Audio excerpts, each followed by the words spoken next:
Bonjour, dans cette vidéo, aujourd'hui je vais vous parler de pourquoi est-ce que vous devez penser en chinois si vous voulez bien apprendre le chinois. Alors vous allez me dire, de toute façon, je sais dès le début ce que vous allez me dire. Vous allez me dire, je peux pas penser en chinois étant donné que je ne sais pas parler chinois, je ne connais rien. Et déjà, c'est faux. Vous ne devez pas tout traduire dans votre tête. Souvent, lorsque les gens ils vont dire bonjour, eh bien on va dire ni ra. Ce sont des mots qu'on va utiliser fréquemment, et tellement on les utilise qu'après, on n'a plus besoin de passer par la traduction.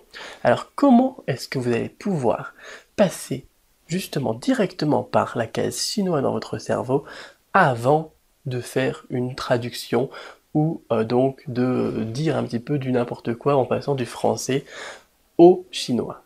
Donc ça, je vais vous expliquer juste après. Mais d'abord, pourquoi est-ce que c'est un problème déjà de penser en chinois, de penser en français, pardon, lorsque l'on veut parler chinois? D'une part, parce que les structures ne sont pas les mêmes. Et d'autre part, parce que si l'on passe par une case un petit peu dictionnaire, on peut se tromper lourdement dans le sens des mots. Si on n'a pas l'idée du mot dans la tête et qu'on a juste la traduction, alors on peut se tromper lourdement. Par exemple, j'ai un exemple, moi c'était un collègue professeur d'anglais qui me disait, tiens, j'ai un élève, il m'a mis, il flew the banana. Il a volé la banane.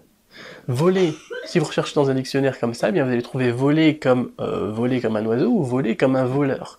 Et alors, si vous avez dans votre tête l'idée voler, c'est tout simplement fly, voler comme un oiseau, et que vous devez traduire une phrase, bon alors c'est un exemple, c'est un stéréotype, mais c'est une histoire vraie, et vous traduire une phrase en disant il a volé une banane, et alors qu'au final la traduction que vous réalisez ça donne, eh bien il était monté sur une banane et puis il se balade dans les nuages, c'est pas du tout possible, c'est pas du tout correct, vous voyez l'idée qu'il y a derrière donc ce raisonnement. Vous devez pas avoir un dictionnaire dans la tête, vous devez pas être Google Translate, d'ailleurs Google Translate pour le chinois c'est même pas la peine. Donc vous devez penser en chinois. Mais alors comment est-ce qu'on peut faire? Si on n'a que des bases par exemple, eh bien moi j'utilise la technique du on fait ce qu'on peut avec ce qu'on a. Vous devez faire le plus possible de phrases et broder le plus possible, hein, développer, toujours en utilisant votre propre vocabulaire, celui que vous avez déjà. Si vous n'avez pas dire quelque chose, eh bien essayez de regarder, est-ce que je pourrais pas le dire autrement, est-ce que je pourrais pas tourner un petit peu différemment la phrase, est-ce que j'aurais pas un mot qui est un peu proche, un peu synonyme pour me faire comprendre. Et si seulement si par exemple il vous manque vraiment un mot super important dans une phrase ou dans un texte, vous pouvez bien sûr aller chercher dans le dictionnaire, mais ne faites pas l'idée un peu stupide, j'ai envie de dire, d'aller chercher donc dans les dictionnaires et de faire des phrases mot à mot en copiant le style du français. Donc dans la dernière vidéo, je vous parlais de la structure de base de la grammaire du chinois, mais ne vous en servez pas juste pour faire donc des traductions comme ça en disant tiens, bah maintenant je sais la structure de base du chinois, je sais regarder un dictionnaire, donc je sais faire des phrases en chinois. Vous feriez une grosse erreur. Donc je vous mets un petit résumé de tout cela avec bien évidemment les méthodes pour pouvoir faire le pas, pour pouvoir aller utiliser la langue, parce qu'il faut utiliser la langue pour pouvoir donc l'utiliser naturellement.